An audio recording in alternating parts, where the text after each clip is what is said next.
So we'll just start this thing. Just talk. just open your mouth and jib jab. Jib jab, jib jab. Flim Flim flam. あんまり一緒だったのに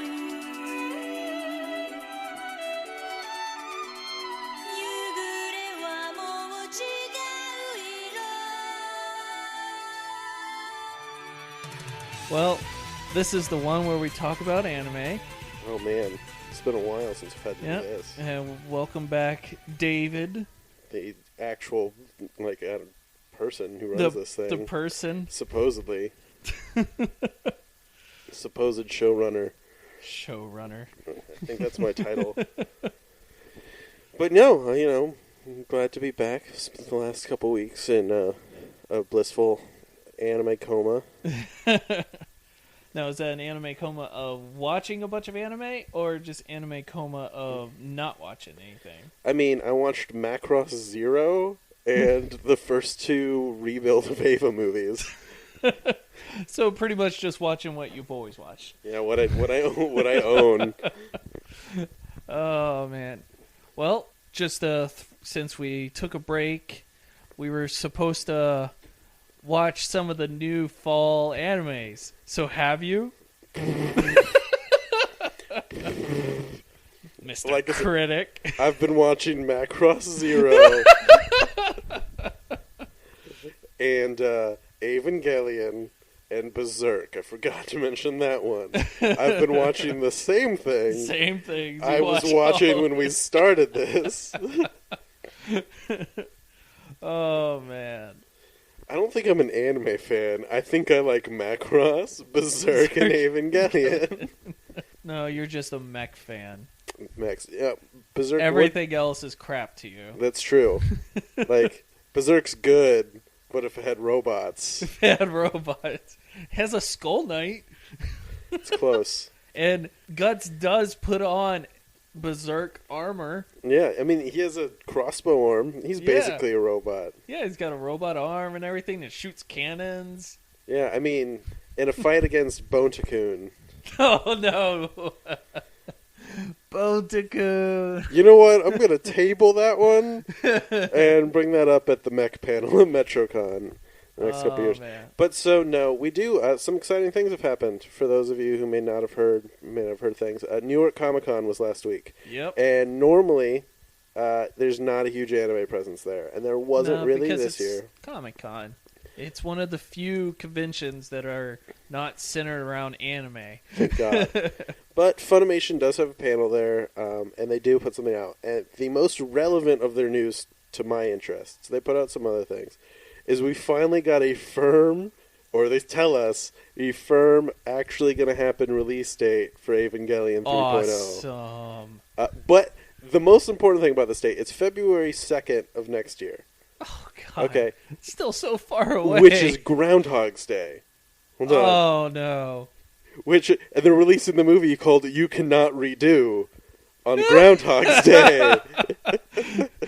I smell irony. Up. I've gotten a cat. I got a cat.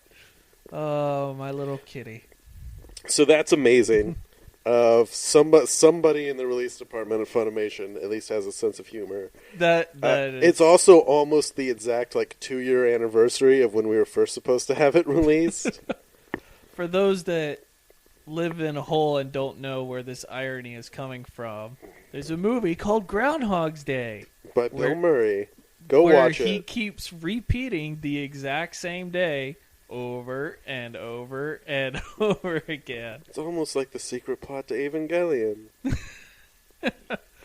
True. I can go into that theory about the cycles and yada yada. Yeah, that didn't he say theory. something like it's all actually in universe? In universe, that all the different Ava series, the books, That's the fan theory because Kaoru is the same Kaoru in each Yeah. one. He remembers everything.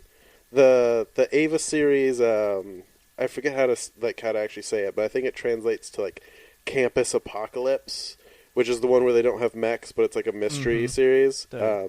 Gawkin or whatever. Yeah, it is. Gawkin, Daktao or whatever. At the end of it, there's the Tree of Life, and it's shown that like Kaoru and the other angels can like pass through it, and so like this Kaoru in that Keeps in going. that series is the same Kaoru that was also in I forgot the name of the other, not Shinji Ikari Raising Project, which was terrible. Angelic Days. He was the same one that was in Angelic Days, and the same one that was in the original series. And he dies every time because, well, that's what Kaoru does. That's what he does. He's Space Jesus. He loses his head. Don't lose your head. So yeah, deep Ava spoilers in the middle of this for no reason because I'm around. I'm wearing the Evangelion T-shirt. Yeah, we can't have you in a podcast and not talk Ava because that's all you talk about is Ava. Yeah. But I think anyone who knows me, there's one other series that I can't help but talk about, and it's Zoids. But we're not talking about Zoids today, as much as I want to. No, we're going to talk about new stuff. The only new thing worth mentioning, in my opinion, and maybe that's a bold statement. Maybe people don't want to listen to me. But we got a new Gundam series. Yes. All right, Gundam Iron-Blooded Orphans. Well, we're not going to pretend. Steven literally just showed this to me. Like, I hadn't had a chance to watch it yet. We just tried to watch the first and second episodes, and technical difficulties reduced me to watching only the first half of the second episode. That said, I'm fucking on board. Oh, yes. That deserves the hard F-bomb there. I'm so on board. I can tell from the first... Okay, so I watched the first episode, so 40 minutes, barely, of footage, 30-ish minutes. I like it more than Zero already. Oh, yeah.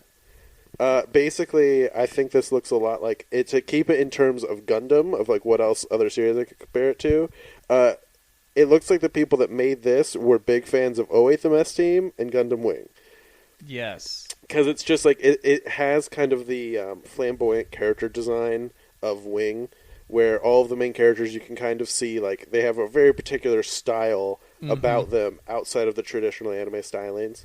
I also might be wrong, but I think the animation studio that worked on this was actually the animation studio that worked on Excel World, and you can kind of see that style, too, through some of the character designs. That's actually one thing that I don't like, but I liked, and that was the character designs, because all the characters, it seems like they couldn't decide on a specific character design, and every character is like a different design from a different show. Yep. It's like we have Yu-Gi-Oh characters, we have Hunter x Hunter characters, we have Fairy Tail characters, and like two Gundam characters. And then the bad guys show up and they look like classic Gundam characters. Yes. I actually think that's a really good design decision. Yeah, that's why I'm like, because I'm really back and forth on it. Yeah, I have so much trouble. You always know with me. I never remember character names unless it's something that I'm really, really into. I always have trouble. I'm always just like, oh, the guy with the two swords or with the fire, whatever. Like, literally, I had trouble remembering the names in Sword Art Online, except for the guy who had the same name as me. And so I was like, he's my favorite. Here, I've watched the first episode, and I already know most of the characters' names.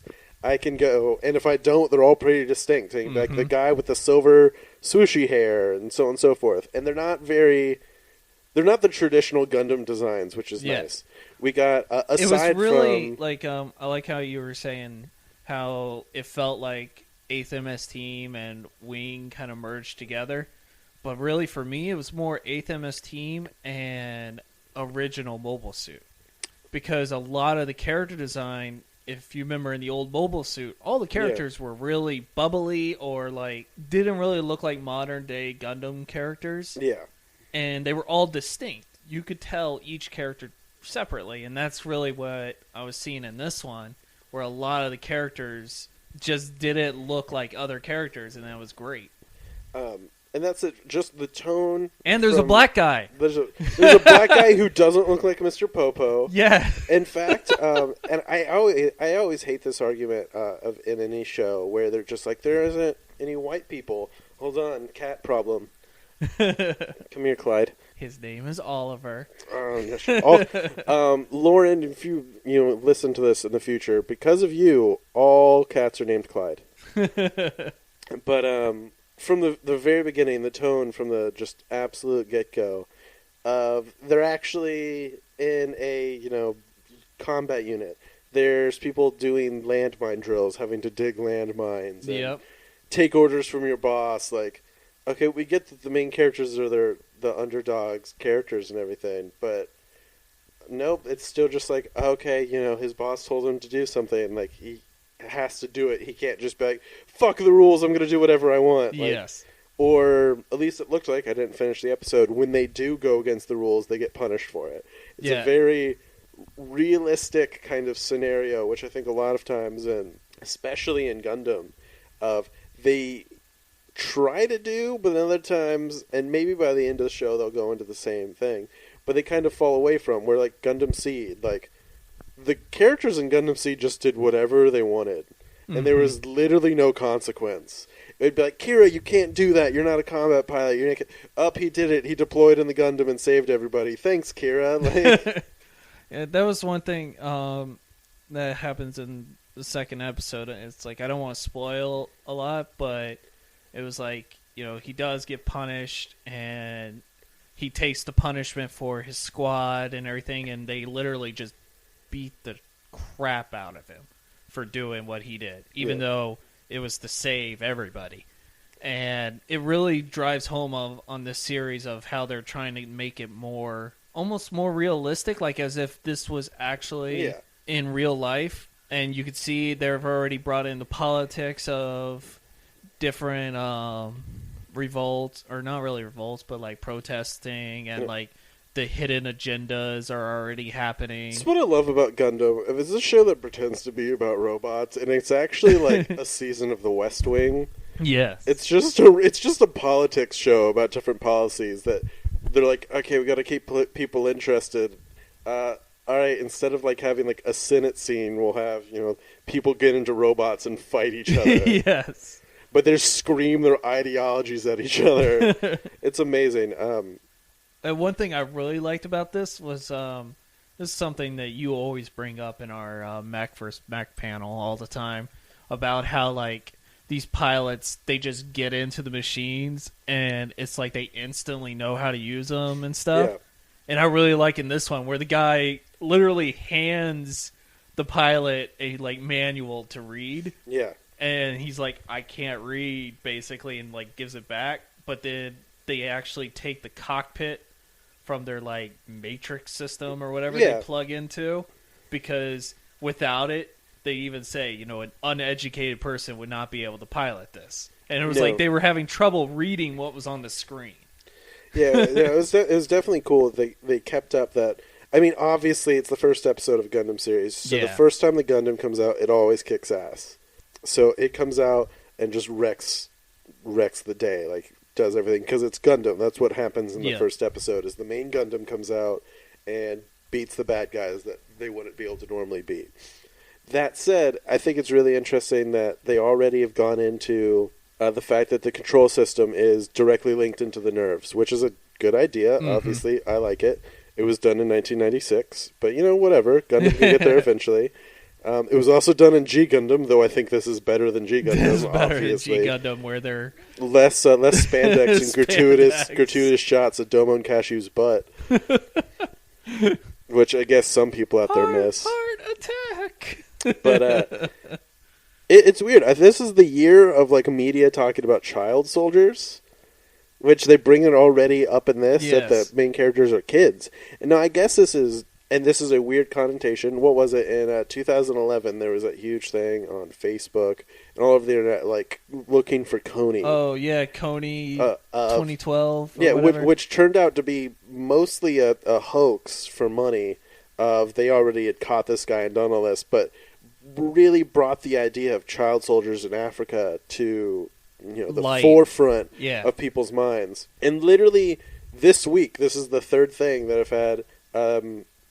I talked about it last time. I was on Metal Gear Solid 5. Mm-hmm. Not going to go into it, but one of the big points of the story is dealing with child soldiers, of the ethics of child soldiers, and yada yada in that game. Second, I watched a movie, the Netflix original movie, which is actually really good. I was watching it last night, called Beasts of No Nation, which is I definitely recommend it. It's not anime, but it's a really hard movie. It's not anime. Who gives a crap? But it deals with that same idea of it's a big, huge kind of, it's not Hollywood, but a really big production movie about this idea of child soldiers and what they go through and all that. Yep. And then watched that last night and came over here and watched Gundam. And it's kind of not as dark as the movie I just watched, but kind of the same idea of these kids who are, orphans on the battlefield. I think it's a really interesting topic and pretty solid to do. I mean, the title of the series is Iron-Blooded Orphans. So it's really going to hit on these orphan kids, which is kind of funny, or not funny. Yeah, orphans are funny, guys. Haha, you have parents. But you see in a lot of these Gundams of, like, most of the Gundam pilots are usually orphans. Yeah. It makes for a good... but they never really touch on them being an orphan. Like, it's kind of like the basic anime of, our parents aren't home kind of thing. They're either orphans or their parents are like the people that made the Gundam. Yeah. It's just like, Dad isn't around, but it turns out he made Gundam F91 and I'm the only person that can pilot it. Or, God, what was the other one? It's not Double X. Atherin's parents. With the Justice. And it's just like all of it. That is a common pervasive theme in Gundam of and I guess a lot of times in anime, if they bring up the parents, it's for a reason. They're either not there because they don't do anything in the story. They are super important to the story, but to the point where it's almost ridiculous. Yeah. This is a weird jump. I think the show that, it is someone is very important to the story, that had the best relationship of like father and son, and I hate that I'm even like complimenting the show. Death Note. Death Note showed the actual relationship between Light and his dad really well. And then of course, like, they got more into it if he was hiding who he was and all that. But it was just like, there's a show where it's like, okay, it makes sense that the parents are around, who he is, where his mom's at, like all that. Yeah, you talk about that. You probably won't watch it because it's one of those ecchi shows. Yeah, it's awful. But Maltestament Burst came out, which is the second season of Maltestament, and his in the first season, his dad like leaves the kids there and just leaves, and he's gone for like the entire season, and like the last season just like ended, and then when he comes back this season, it has his dad like sitting on the throne of like Lucifer's castle. And he's just like, you've been messing with my kids. And just straight up fights Lucifer. And it's like, so that's what he's been doing. So I had no clue about the show. I don't know what that show is. In my head, when you started talking about it, I thought it was like a school life kind of like, okay, mom and dad's gone. Like, I have issues with girls, but they come over kind of normal, like that type of show, and then you're just like Lucifer's throne. And I just had this idea of like, I don't know, School Days, but not fucked up. But then all of a sudden it flashes and there's a guy like, you've been messing with my son's life, devil. I'm gonna take you down. Like, I want that show. Because the whole thing is like, there's the demons and devils and like the angels, but then there's the heroes. And the heroes are from this like hidden village or whatever, but of course something happens and he goes and with his dad, but they end up meeting, or his dad brings like the devil's daughter to the house or whatever, and now he has to protect her and all that stuff. See, that's too ridiculous. I want like a normal just slice of life plot for for 12 episodes. That's what the first season was. Where you're never introduced to supernatural concepps. Like no one talks about devils. No one talks about. I want like that. I want like. And then all of a sudden, I want like canon or like Clanid. Like nothing crazy is going on. I know like angels start showing up because it's a key show. But it's a key show. But like nothing crazy is going on, and then I don't think I can go into key again. And then all of a sudden, somebody's just like, "Oh, by the way, your dad killed the devil." And it's just like, wait, what? Yeah, no, he got really upset that the devil was screwing with your life, so he killed him. And they don't bring it up, they never show it to you. It's just they suddenly, like, tell people, yeah, the devil's real and your dad killed him. There's also, your cat is stuck in your couch. He tends to do that. Come here. But, the moral of this story is very much go watch Gundam. Go watch Gundam. Definitely recommend Gundam. But, like, not really liking this one, but the thing I've noticed, you haven't been watching any of the new stuff. Nope. I've watched them all. Because they suck. And a lot of them are bad, a lot of them are good. But the one thing I noticed this season, every single one starts out with some kind of, like, action. Like, in Gundam, it started right out of the bat with a kid shooting a guy. Hell yeah.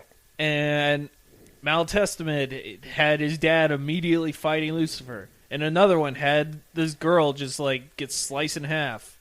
Or no, that was, the guy got sliced in half. And all these different shows, they're all starting out like the exact same of just action, action, action. And then it just immediately goes into la-di-da-di-da-di-da. I mean, that's a pretty common technique in any kind of media, be it literary or I know show. it's a common technique. It's just weird that every single show this season has done that. I mean, so I don't know what their like thinking is right now, but I'm all for it because like there are a lot of times because this is kind of getting stale and it'll get predictable, and it sounds like it already has for you. But cat, I'm not trying to hurt you.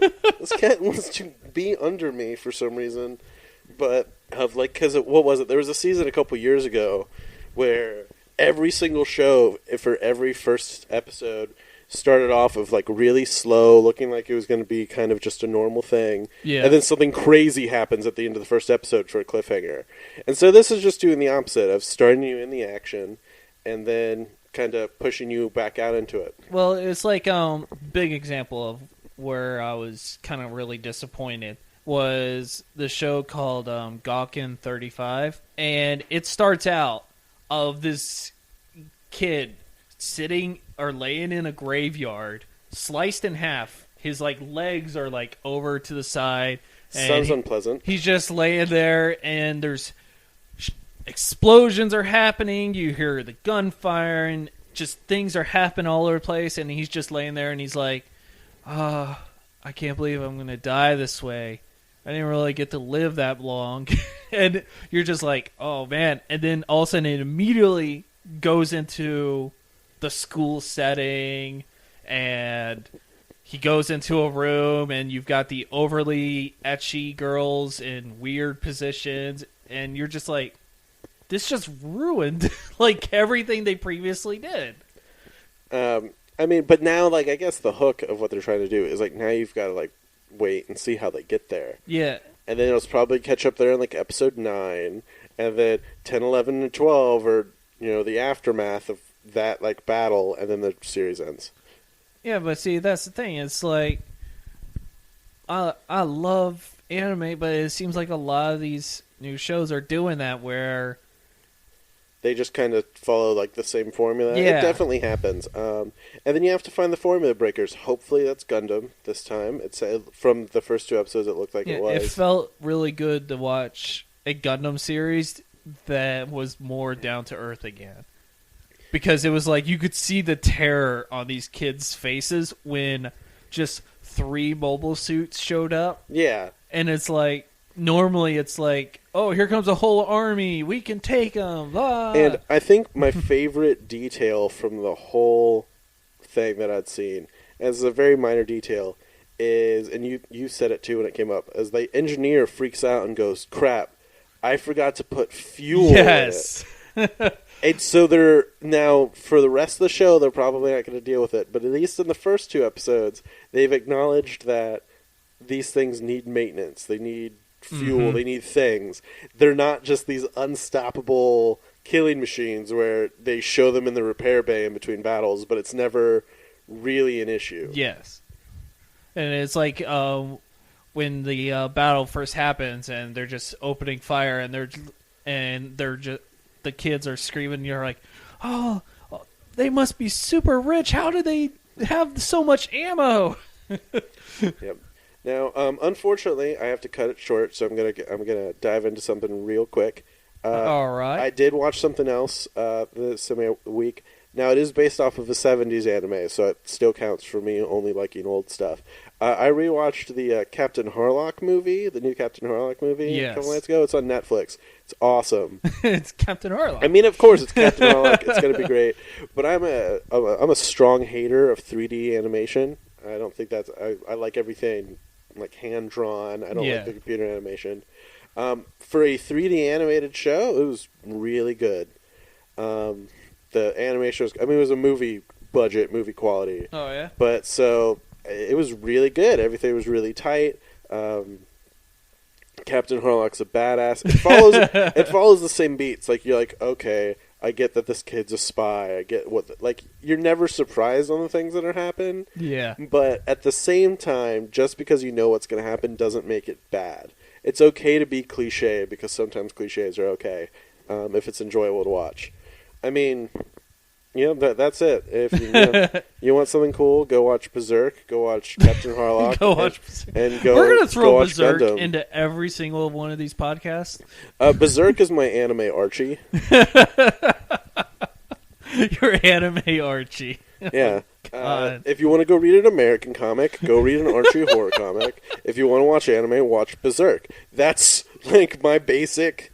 And then if you want something else... You need to put an age cap on that, on Berserk. No, man. I want like 9-year-olds. No 9-year-old should be watching Berserk. I did. That explains a lot. That explains a lot about me, actually, that I was really young when I was watching that while coming out. I mean, I was also buying it with you at that age. I was a bad role model. Wonderful. But seriously, sorry to cut it short. This week's a little bit shorter for everybody, but I've got to go to work. So this has been a moment in our lives where we talked about anime. Woo! Yeah. It's always fun. Oh, excuse me, maybe hang myself. See ya. Watch Berserk. Watch Berserk. 燃え上がれ燃え上がれ燃え上がれガンダム君よ走れまだ怒りに燃える闘志があるなら巨大な敵を撃てよ撃てよ撃てよ正義の怒りをぶつけろガンダム機動戦士ガンダムガンダムよみがえるよみがえるよみがえる